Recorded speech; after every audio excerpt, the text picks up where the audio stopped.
My name is Sista Fa and I come from Senegal. I'm a rapper.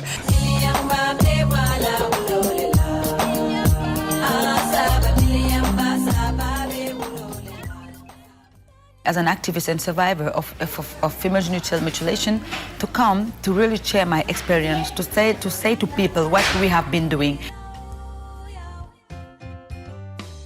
Hi, this is Carine Weiss and welcome to the Medicus Mundi Switzerland Health for All podcast. And today we talk with Fatou Mandiang Diatta, well known under the name Fatou, who is a rapper and artist fighting against female genital cutting in Senegal and Europe. Hi Fatou, it's a great pleasure for me having you on this podcast Health for All. Hi dear Carine, it is my pleasure to be here with you. Fatou, you are from Senegal and you live in Berlin. What is the most challenging part of living in Germany as a Senegalese woman? I think the first problem was like the language, because we are like a French old colony. And then for us to learn German, English at the same time was very difficult, because some people might think that when you don't speak a good German, probably you are not intelligent, because you cannot express yourself and everything you have in your head. And it was quite very complicated for me when I tried to express myself and having like a red line because it was very complicated to express myself the way I was doing in French. I think this was like the biggest challenge for me when I arrived in Germany. Fatou, as a child you experienced a deep trauma as you experienced female genital cutting, and you are very open about it and you talk about it. Have you healed this trauma? You know, where I come from in Casamance, it's like between Senegal and Guinea-Conakry, Guinea-Bissau and Gambia. We have a big domination from an ethnic group called the Mandinka. And the Mandinka have brought female genital cutting in our community, the Diola. And then in this package, they put some kind of like Islamic stories to really make female genital cutting as something religious. And then for sure, where I come from, it is like a norm. If you are not cut, you are not a part of your community. Your generation might not do things with you. You will not greet with your hand elders. You cannot participate in the ceremony and dance in your village. There is some kind of like places where you cannot walk through because they consider you still have your clitoris. And yes, this is how I grew up, considering that it was something normal.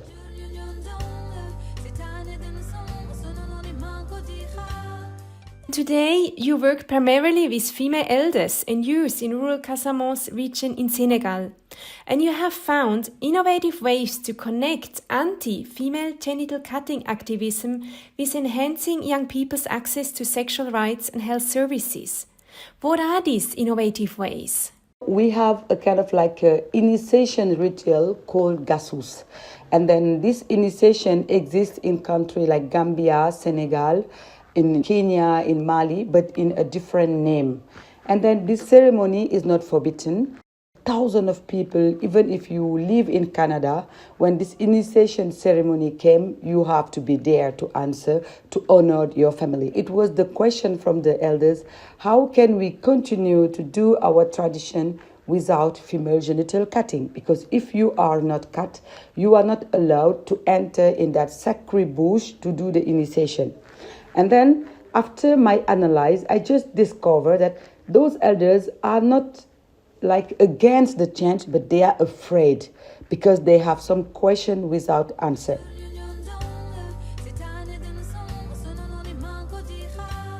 And the question from those elders was not asking, because most of the project was not including them in the process. They were seen as like enemies, the one who like practicing something that is forbidden. Last year, in one village after mine, the village name is Moulombe, this ceremony happened, and I said to myself, I need to go and see myself what's going on. It's amazing, full of colors. You can see that the girls are just ready for a challenge, that they are proud. They want to make their families proud, you see. And everyone is there, and woman was like behaving like more than a man, Because in the Jola community, we are not in 100% a patriarchal community.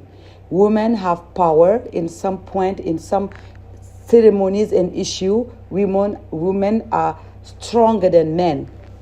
Then I say to myself, a zebra without those Streichen, as the German people say, is not a zebra, it is like a donkey. Then each community, each population need traditions. And I say to myself, I think I definitely have to check out about those alternative rates to replace female genital cutting, which is harmful and forbidden traditions. Then all girls who are born in America, in Germany, when the time of the initiation will come, we can bring our girls together and allow them to participate in tradition, beautiful tradition that belong to our community that we have to preserve because it's a kind of like patrimony. And how did you address the anxieties or the fears which were expressed by the elders? From the beginning, they was making songs and so tell me, this is how our communities behave. In this ceremony, each new initiated have a song, and this song will just like describe the kind of person you are. You are brave, you work, you respect your parent, and so on and so on. If you're like a stubborn girl like me, and your song will be very strange. And those elders, women, did not understand the way I was dealing with the project. I started to work with the Minister of Education. We was allowed to work in school, creating clubs, and we work with the hospital, adopting newborn babies, the girls specifically to fight against childbirth excision. It's a new form of cutting that the woman did very early. And then we work with the religious people, and the elders was hearing that I'm doing things in the village, but still they was not involved. And this was a kind of like frustration they started to develop, very annoyed, and just like seeing me as an enemy.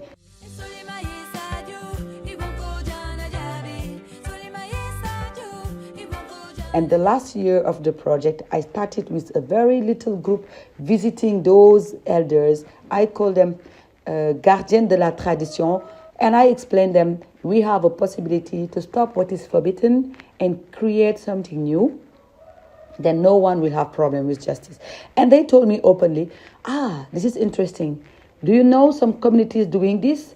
And for sure, at that time, I did not have too much answers. I told them, I will get to you back.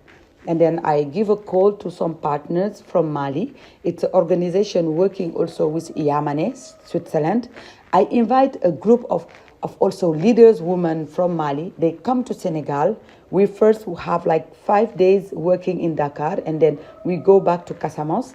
And from there, we invited 30 elders, but we have, Carine, 68.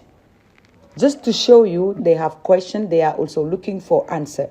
And then during this meeting of 2 days, we worked together, we proposed different way of doing it, and it was amazing how they was happy. And then now we are really friends, no more enemies.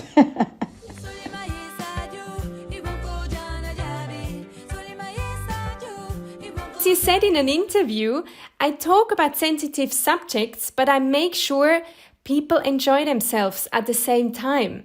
How do you manage to talk about deeply rooted taboos around sexuality and female genital cutting and being able to influence women, men, elderlies or religious leaders to review and reflect on their behavior?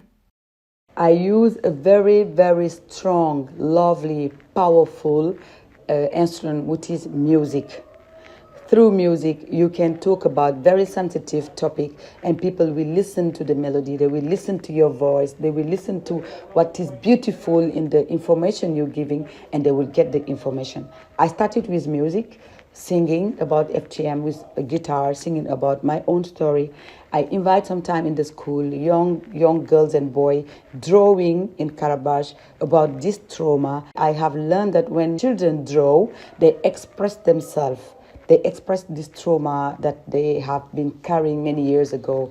And then I think art was like the best way for me to talk about those very difficult issues.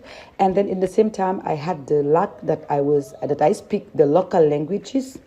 I have been cut and I know what I'm talking about.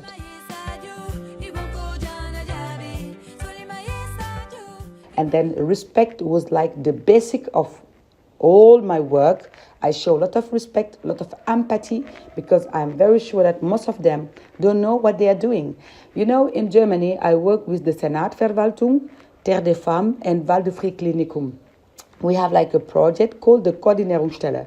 I usually make the Fachkräfte training, and then there, sometimes I ask them an exercise to draw a penis. I give them 1 minute. They all do.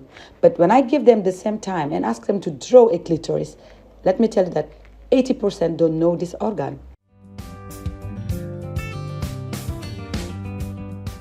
Because it is inside, and we women, we don't struggle to know what it is. And then I say to myself, then for sure, those women performing FGM who did not have even the chance to go at school, they don't know the damage they are doing. And then I use a lot of empathy, explaining them, showing them images between us, women. And then, yes, then now they start really understanding, but also something very important that I started with the project, which was training. We train them in like leadership and development personnel. We train them to know about FGM and the consequences.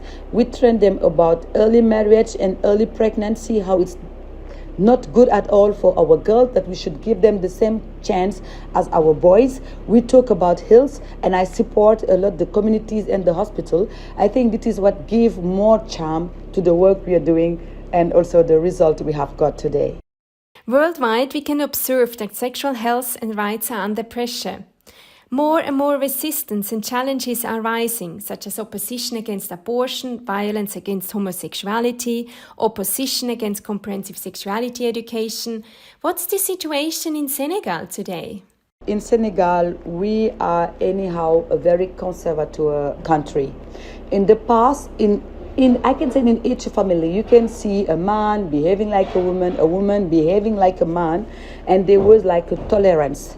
But since some couple of years, this tolerance have a tendency of disappearing. Then people start talking about things that you don't know you yourself. And then for sure, at some point, I remember once I was on TV live, and one man just interrupt me and asking me like, "Oh, Sista Fa, it's really interesting. I have been following you since you was very young with your music. You're doing great things. But I'm asking myself, where you living in Europe? Are you fighting against homosexuality and also the way that white people are bringing their parents in like those houses for old people, not taking care of them and so on? Are you trying to do this also with them, not only disturbing us with our traditions?"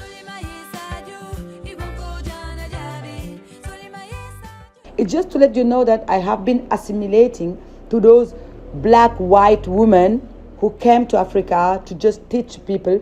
This is what I never did. For me, women rights are human rights, child rights are human rights, and human rights is like something we all have to respect.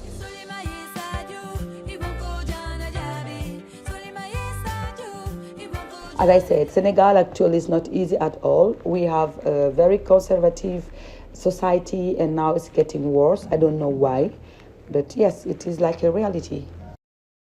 Today we can say anti-sexual reproductive health movements are worldwide well recognized and very strategic when it comes to fighting against comprehensive sexuality education or abortion. Do you observe a similar trend in your country? Yes, sometimes I can definitely say yes, but you know, abortion is still forbidden in Senegal.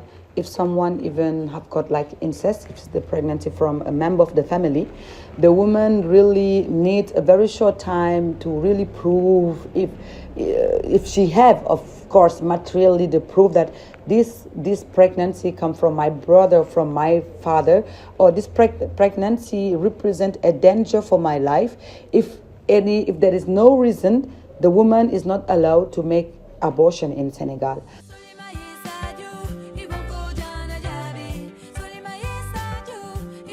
Also, we still have like very old legislation that need update. For example, with 16 years old, a girl is allowed to get married. It's still in our constitution. And in the same constitution, it's also signed that to be adult, you need to be 18. Then Senegal have signed the Convention of Geneva for child protection. And the children are still not protected here in Senegal. There's a lot of contradiction. Yes, my dear, they sign everything just to have nice faces. In your opinion, what is or how could a solution look like that enhance sexual rights and lift the taboos around sexuality? I think training and education.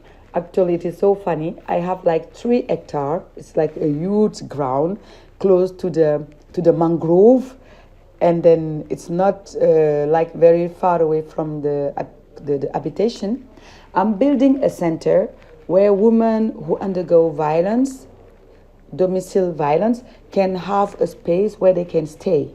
I think we need to give space to those group of individuals who have like how can I call it, who like in risiko, who are like vulnerable, those kind of group of people that people don't accept at all. I think education, and we give them the space, it's very important. At the same time, in a parallel way, to educate also those one who have no empathy, who don't try to accept the other the way they are. I think they need also education.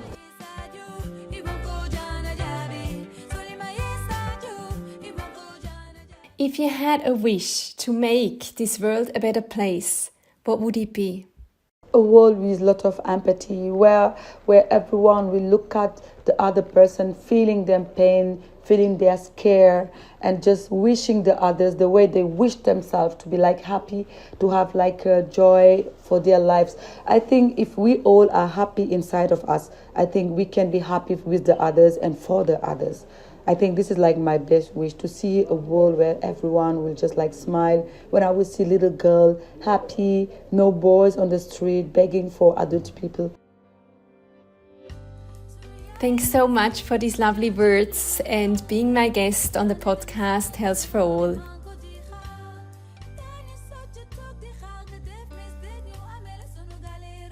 This was the Medicus Mundi Switzerland Health for All podcast with Carine Weiss. You can listen to it on Apple Podcasts, Spotify, or on our website. To spread the message, please leave a comment on our website, share and like it. This was the first episode of the new season on the fight against the growing movement of anti-choice, anti-SRHR and anti-gender movements. Stay tuned and watch out for the next episode.